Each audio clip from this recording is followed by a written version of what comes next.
ஆதி பாரதி சீரியலில் என்ன நடக்க போகுதுன்னு ஒரு குட்டி ப்ரோமோவை பார்க்கலாம் வாங்க வீடியோக்குள்ளே போகலாம். ஆதியோட ஃப்ரெண்டு போலீஸ் இன்ஸ்பெக்டர் ஆதியை கூப்பிட்டு, ஆதி உங்ககிட்ட ஒரு முக்கியமான விஷயம் பேசலான்னு தான் நான் கூப்பிட்டேங்கிறாங்க. சொல்லுங்கள் சார், நான் ஃப்ரீயாக தான் இருக்கேங்கிறாங்க. ஆதி துரை ஜாமீனில் வெளியே வந்திருக்கான், ஆனால் யார் எடுத்தாங்கன்னு தெரியலைங்கிறாங்க. இந்த விஷயம் தெரிஞ்சதும் உடனே நான் உங்களுக்கு கால் பண்ணி சொல்லிட்டு இருக்கேங்கிறாங்க. அப்படியா, யார் எடுத்திருப்பா, உங்களுக்கு எந்த விஷயம் தெரியாதா அப்படின்னு கேட்கும்போது, இல்லை ஆதி, இந்த துரையை யார் ஜாமீனில் வெளியே எடுத்திருக்கான்னு தெரியல, நான் டீட்டெயில் தெரிஞ்சுக்கிட்டு நான் அப்புறமா உங்களுக்கு கால் பண்ணுறேங்கிறாங்க. சரி, சீக்கிரமாக தெரிஞ்சுக்கிட்டு எனக்கு தகவல் சொல்லுங்கன்னு சொல்கிறாங்க ஆதி. அதுக்குள்ளேயே பல தடவை தவக்கலை ஃபோன் பண்ணிகிட்டே இருக்காங்க. ஆதி ஃபோனை அட்டன் பண்ணி, டே தவக்கலை, எதுக்கு எத்தனை தடவை எனக்கு கூப்பிட்டுட்டே இருக்கேன்னு கேட்குறாங்க. அண்ணே, எல்லாம் கைமீறி போச்சு, நம்ம அண்ணியை அரெஸ்ட் பண்ணி கூட்டிகிட்டு போயிட்டாங்கங்கிறாங்க. எதனால அப்படின்னு கேட்கும்போது, துறையை அடித்து அண்ணி கொலை பண்ணிட்டாங்கன்னு சொல்லி போலீஸ் வந்து வீட்டில் வந்து அரெஸ்ட் பண்ணி கூட்டிகிட்டு போயிட்டாங்கன்னே, சீக்கிரமாக அண்ணியை காப்பாற்றி ஆகணும் வாங்கன்னு அப்படின்னு கூப்பிடுறாங்க. சரி, எந்த போலீஸ் ஸ்டேஷன்னு கேட்கும்போது, அப்போ போலீஸ் ஸ்டேஷனோட பேரை சொல்கிறாங்க. ஆதி நேராக போலீஸ் ஸ்டேஷனுக்கு போயிட்டு இருக்காங்க.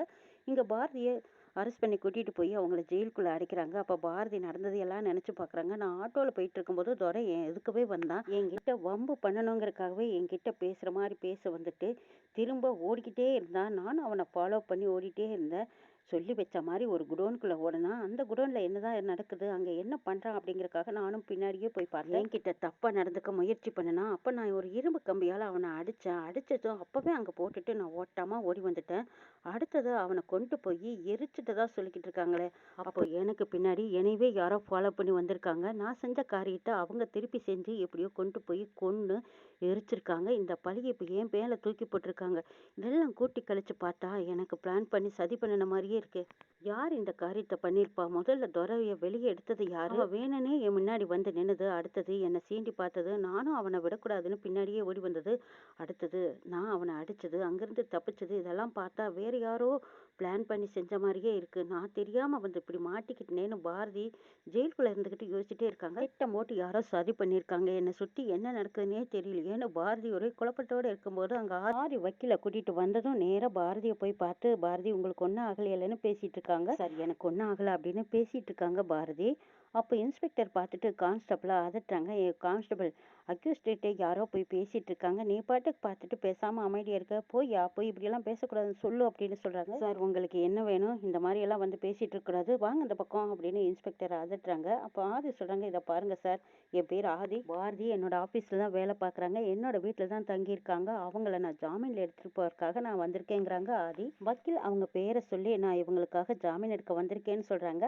அப்போ இன்ஸ்பெக்டர், இதை பாருங்க சார், இவங்க கேஸை பொறுத்த வரைக்கும் இவங்களுக்கு நாங்கள் ஜாமீன் கொடுக்கவே முடியாது, இவங்களை நேராக கோர்ட்டில் ப்ரொடியூஸ் பண்ண சொல்லி எங்களுக்கு ஆர்டர் வந்திருக்கு. என்ன சார் இப்படி சொல்கிறீங்க? இவங்களை ஜாமீனில் எடுக்கிறதுக்கு எங்களுக்கு எல்லா வகையான ரைட்ஸ் இருக்குங்கிறாங்க வக்கீல். சார், நீங்கள் சொல்கிற சட்டம் எங்களுக்கும் தெரியும், இவங்க தான் கொலை பண்ணியிருக்காங்கன்னு சாட்சி ஆதாரத்தோடு தான் நாங்கள் இவங்களை அரெஸ்ட் பண்ணி கூட்டிகிட்டு வந்திருக்கோம். காலையில் அவங்கள கோர்ட்டில் கொண்டு போய் ஒப்படைக்க வேண்டியது எங்கள் பொறுப்பு. எது பேசுகிறதா இருந்தாலும் நாளைக்கு கோர்ட்டில் பேசிக்கோங்க, இப்போ நீங்கள் கிளம்புங்க சார், இப்போ நீங்கள் அவங்ககிட்டையும் பேச முடியாது, எங்கிட்டையும் பேச முடியாதுங்கிறாங்க இன்ஸ்பெக்டர். சார், பாரதியை பற்றி எனக்கு நல்லா தெரியும், பாரதி இப்படி ஒரு தப்பே பண்ணியிருக்க மாட்டாங்க சார், யாரோ பாரதியை இப்படி ஒரு கொலை கேஸில் மாட்டி விட்டுருக்காங்கன்னு ஆதி எடுத்து சொல்கிறாங்க.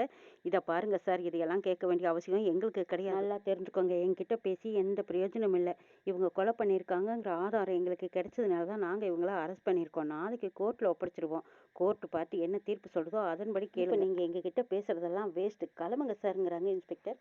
எஃப்ஐஆர் போட்டாச்சு, இதுக்கப்புறம் யாருனாலும் எதுவும் பண்ண முடியாதுங்கிறாங்க. சரி, எஃப்ஐஆர் காப்பியை நான் பார்க்கலாமா அப்படின்னு வக்கீல் கேட்குறாங்க. பாருங்க சார் அப்படின்னு சொல்லி இன்ஸ்பெக்டர் எஃப்ஐஆர் காப்பியை கொண்டு வந்து கொடுக்குறாங்க. வக்கீலும் அதை படித்து பார்க்குறாரு. வக்கீல் படித்து பார்த்துட்டு என்னோட கிளைண்ட்டுக்கிட்ட நான் பேசணுங்கிறாங்க. சரி சார், இது ரொம்ப சீரியஸான கேஸு, நீங்கள் ரொம்ப நேரம் டைம் எடுத்துக்காதீங்க, சீக்கிரம் பேசிட்டு கிளம்புங்க சார்னு சொல்லிட்டு போகிறாங்க இன்ஸ்பெக்டர். வக்கீல் பாரதி கிட்ட வந்து விசாரிக்கிறாங்க.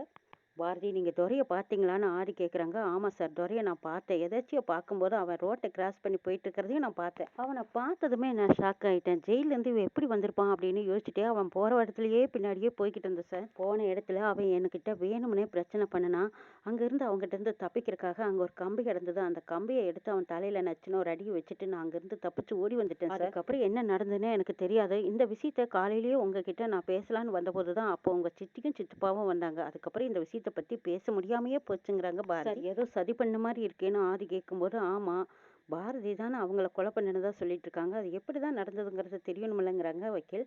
ஆமாம் சார், யாரோ திட்டம் போட்டு பாரதியை இதில் வசமாக மாட்டி விட்டுருக்காங்க. சார் பாரதி சொல்கிறத வச்சு பார்த்தா பக்கா பிளான் பண்ண மாதிரி இருக்குங்கிறாங்க. அப்போ வக்கீலும் ஆமாம் சார், இதுக்கு பின்னாடி வேறு ஏதோ சதி நடந்திருக்கு. ஆனால் பாரதி போய் வசமாக மாட்டிக்கிட்டாங்க. இவங்களை வெளியில் கொண்டு வர வழியைத்தான் பார்க்கணுங்கிறாங்க. ஆதிக்கு வந்த சந்தேகத்தில் ஆமாம் சார், பாரதி துரையை கொலை பண்ணாங்கன்னு உங்களுக்கு எப்படி தெரிஞ்சது? அதுவும் துரையை தான் கொலை பண்ணியிருக்காங்கன்னு தெரிஞ்ச விஷயத்த சொல்லுங்கன்னு கேட்கும்போது, இதை பாருங்க சார், எங்களுக்கு துரை கொலை பண்ணிட்டு தான் எங்களுக்கு தகவல் வந்தது. நாங்கள் போய் அந்த ஸ்பாட்டில் பார்க்கும்போது பாதி எரிஞ்சு சாம்பல் ஆயிடுச்சு. மீதியை நாங்கள் போஸ்ட்மார்ட்டத்துக்கு அனுப்பியிருக்கோங்கிறாங்க. கம்பியில் இவங்க அடித்து காயமாகவே இருக்கு. வயிற்றுல 2 கட்டுக்குத்தேறி இருக்கு.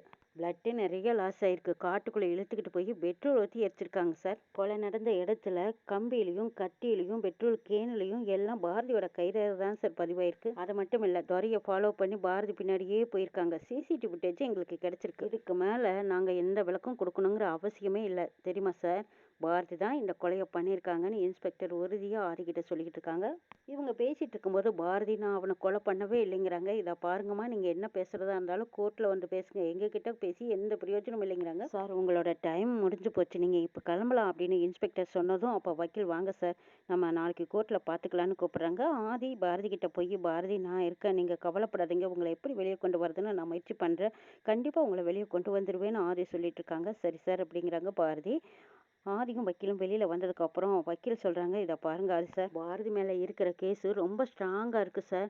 எஃப்ஐஆர் போட்டதை வச்சு நான் பார்க்கும்போது பாரதி ஆட்டோவில் போயிட்டு இருக்கும்போது துரை கிராஸ் பண்ணியிருக்கான். அவங்க நான் ஃபாலோ பண்ணி போயிருக்காங்க. அங்கே குடோனுக்கு போனதுமே துரை பாரதி கிட்ட தப்பாக நடந்துக்க முயற்சி பண்ணினதை இவங்க சொல்கிறாங்க. அதே மாதிரி அவன் நடந்திருந்தாலும் இவங்க கம்பியால் அவன் தலையில் அடிச்சிருக்காங்க. அடுத்தது கத்தியால் குத்தப்பட்டிருக்காங்க. கத்தி 2 இடத்துல ஆழமாக பதிஞ்சிருக்கு. அந்த கத்தியில் இருக்கிற கைரேகை நம்ம பாரதியோட கைரேகையாக பதிஞ்சிருக்கு. பக்காவாக பிளான் பண்ணி பாரதியை அரெஸ்ட் பண்ணியிருக்காங்க சார். இவங்களை வெளியே கொண்டு வரது ரொம்ப கஷ்டமாக இருக்குங்கிறாங்க சார். அப்போ எப்படி தான் பாரதியை வெளியே கொண்டு வரது? கண்டிப்பாக இவங்க அந்த கொலையை செஞ்சுருக்க மாட்டாங்கங்கிறாங்க. அது தெரியும் சார், நீங்கள் சொல்கிறீங்க, நான் சொல்லுவேன், ஆனால் ரெக்கார்டு அப்படி சொல்லாதே. சாட்சியோட பிடிச்சிருக்காங்க. யாரோ இவங்கள பக்காவாக பிளான் பண்ணி மாட்டி விட்டுருக்காங்க. இது தெரியாமல் இவங்களும் போய் வசமாக மாட்டிக்கிட்டாங்க. எல்லாமே இவங்களுக்கு எதிராக இருக்குது. ஆனால் இவங்களை எப்படியாவது காப்பாற்றணும்னா ஏதாவது ஒரு ஆதாரம் இவங்களுக்கு சாதகமாக அமைஞ்ச மாதிரி நம்ம கண்டுபிடிக்கணும் சார். அப்போ தான் பாரதியை வெளியே எடுக்கணும். தனிப்பட்ட முறையில் பாரதிக்கு யாராவது எதிரிங்க இருக்காங்களான்னு கண்டுபிடிக்கலாம். அப்படி இல்லைன்னா துரையோட எதிரிங்க யாராவது துரையை கொலை பண்ணிட்டு இதை பாரதி மேலே போட்டுடலான்னு இவங்க பேரில் போட்டிருக்காங்களாங்கிறதையும் கண்டுபிடிக்கணும் சார். யாருக்கு யார் எதிரியாக இருந்தாங்கன்னு கண்டுபிடிக்கிற வரைக்கும் பாரதியை வெளியே கொண்டு வரவே முடியாதுன்னு சொல்லிடுறாங்க சார். துரை விஷயத்தில் யாரோ அவனுக்கு பின்னாடி இருந்துக்கிட்டு அவனுக்கு பக்கபலமாக உதவிக்கிட்டே இருந்தாங்க. ஆனால் அது யாருங்கிறத என்னால் கண்டுபிடிக்க முடியல, சந்தேகமாக இருக்குதுங்கிறாங்க. பாரதிக்கும் துரைக்கும் யார் எதிரி இருப்பாங்கன்னு வக்கீல் கிட்ட ஆதி பேசிகிட்டு இருக்கும்போதே இந்த பக்கம் திரும்பி பார்க்குறாங்க. அங்கே பாட்டி, ஆதித்யா, தமிழ், தவக்கலை எல்லாரும் வந்துடுறாங்க. ஆதி வந்ததும் தவக்கலை கிட்ட சொல்கிறாங்க, டே தவக்கலை, என்னடா நான் உனையும் மட்டும்தானே வர சொன்னேன், எதுக்கு பாட்டி குழந்தைங்களையும் கூட்டிகிட்டு வந்தேன்னு கேட்குறாங்க. பாரதி அண்ணி பார்த்தே ஆகணும்னு குழந்தைங்க அழுதாங்க, அதனால தான் நான் கூட்டிகிட்டு வந்துட்டேங்கிறாங்க தவக்கலை. இங்கே இருக்கிற நிலைமை தெரியாமல் நீங்கள் வந்துட்டீங்களேன்னு சொல்கிறாங்க ஆதி. தம்பி, பாரதியை போலீஸ்காரங்க கூட்டிகிட்டு வந்ததுலேருந்து குழந்தைங்க 2 பேரும் அம்மாவை பார்த்தே ஆகணும்னு அழுதுகிட்டே இருக்காங்க தம்பி. அவளுக்கு இப்போ தானே உடம்பு சரியில்லாமல் போச்சு, அவளும் சேர்ந்து அழுதுகிட்டே இருந்தா சரி, அம்மாவை பார்க்கணுன்னு அழுகும்போது நம்ம காட்டாமல் இருக்க முடியாது, அதான் கூட்டிகிட்டு வந்துட்டேன் தம்பி. ஆதித்யாவும் தமிழும் அம்மாவை பார்த்தே ஆகணும், எங்கள் அம்மாவை பார்க்கணும் போல இருக்குது அப்படின்னு சொல்லி அழுதுட்டு இருக்காங்க. சரி, ஏதாவது பண்ண முடியுமான்னு வக்கீல் கிட்ட கேட்டுட்டு இருக்காங்க ஆதி. சார், இன்ஸ்பெக்டர் கட் அண்ட் ரைட்டாக பேசுகிறாரு, அவர் பார்க்க வர்றது கொஞ்சம் கஷ்டமாக தான் இருக்கும் போல இருக்குன்னு 2 பேரும் பேசிகிட்டு இருக்கும்போதே ஆதித்யாவும் தமிழும் உடனே உள்ளே ஓடி போய் அம்மாவை பார்க்க போயிட்டாங்க. பாரதியை பார்த்து ஆதித்யா அழலன்னு அழுகிறான். அம்மா இங்கே இருக்கவே வேண்டாம்மா, வாமா வீட்டுக்கு போகலாம், நீ இல்லாமல் நான் இருக்கவே மாட்டேன் அப்படின்னு சொல்லி அழுகிறான். இங்கே பாருங்க, இப்போ நீங்கள் 2 பேரும் வீட்டுக்கு போங்க, அம்மா உங்கள் பின்னாடியே வந்துடுவேங்கிறாங்க பாரதி. பாட்டி பாரதி கிட்ட சொல்கிறாங்க, பாரதி உனக்கு மட்டும் ஏன்டா இப்படி பிரச்சனை அடுக்கு மேலே அடுக்கு வந்துட்டே இருக்க தெரியலையோ பாரதி, யார் செஞ்சா சரியாலையோ, இப்போ நீ மாட்டிக்கிட்டியேன்னு அழுகிறாங்க. பாரதியை பார்த்து நினைக்கிறாங்க, பாரதி என்னை மன்னிச்சிடுங்க, குழந்தைங்க இங்கெல்லாம் வந்து உங்களை பார்க்கக்கூடாதுன்னு தான் நான் நினச்சேன், ஆனால் என்னையும் மீறி இப்படி வந்துட்டாங்க, எப்படி சமாதானம் பண்ணுறதுன்னு எனக்கு ஒன்றுமே புரியலையேன்னு ஆதி குழப்பத்தோடு நிற்கும் போது இன்ஸ்பெக்டர் வந்து, என்ன சார் இது, என்ன நடக்குதுங்க, இப்போ எதுக்கு சார் குழந்தைங்களை கூட்டிகிட்டு வந்து இங்கே ஒரே அழுகையும் ஆர்ப்பாட்டம் பண்ணிட்டு இருக்கீங்க, நீங்கள் இங்கெல்லாம் இப்படி நின்று பேசிகிட்டு இருக்கக்கூடாது, வெளியே போங்க சாருங்கிறாங்க. வக்கீல் ஏதோ எடுத்து சொல்கிறாங்க. ஏன் சார் இப்படியெல்லாம் காரணம் சொன்னால் நல்லாவா இருக்குது, எங்கள் டியூட்டியை செய்ய விடுங்க சார், இப்படியெல்லாம் டிஸ்டர்ப் பண்ணாதீங்கன்னு சொல்கிறாங்க இன்ஸ்பெக்டர். அம்மா விட்டு போக மாட்டேன்னு ஆதித்யா அழுகிறான். அப்போ அம்மா இப்படி தப்பு பண்ணியிருக்க மாட்டாங்கன்னு தமிழ்னு சொல்கிறா. 2 பேரும் இப்படி அழுகாதீங்க ஆதி, தமிழ், நீங்கள் 2 பேரும் போங்க, நான் அம்மா வந்துடுவேன்னு சொல்லி ஆறுதல் சொல்கிறாங்க பாரதி. ஆதி ஆதித்யாவையும் தமிழையும், நீங்கள் 2 பேரும் சின்ன குழந்தைங்க, இங்கெல்லாம் வரக்கூடாது, அப்பா அம்மாவை சீக்கிரமாக வெளியே கூட்டிகிட்டு வந்துடுவேன், வெளியில் வாங்கன்னு கூப்பிட்றாங்க. தமிழ் மேலே பேச முடியாத காரணத்தினால ஜாடியிலேயே சொல்கிறாங்க, அம்மாவை விட்டு நாங்கள் வரவே மாட்டோம்னு சொல்லிட்டு இருக்கான். ஆதித்யாவும் அம்மாவை விட்டு நான் வரவே மாட்டேன்னு சொல்லி பிடிவாதமாக 2 பேரும் அழுதுட்டு இருக்காங்க. அப்போ பாரதி 2 பேர்த்துக்கும் சமாதானம் சொல்லி, நான் அம்மா கூடிய சீக்கிரம் வந்துடுவேன், நீங்கள் 2 பேரும் இங்கே இருக்கக்கூடாது கண்ணே, வெளியே போங்கன்னு சொல்லி அனுப்பி வைக்கிறாங்க. வெளியில் வந்து ஆதித்யா, தமிழ் 2 பேருமே நாங்க வரமாட்டோம். அம்மாவ கூட்டிட்டு போயே ஆகணும். அது வரைக்கும் இங்கேயே இருக்கிறோங்கிறாங்க. தமிழ், ஆதித்யா அப்படியெல்லாம் கூட்டிட்டு போக முடியாது. கேஸ் முடிஞ்சதும் அவங்க வந்துருவாங்க. வாங்க போலான்னு கூப்பிடுறாங்க. அப்ப தமிழ் பாப்பா ஒரு பேப்பரும் பேனாவும் எடுத்துட்டு அவங்க மனசுல பட்டத அப்படியே எழுதி ஆதிக்கிட்ட குடுக்குறாங்க. அப்பா, அம்மா இல்லாம நான் வரவே மாட்டேன்.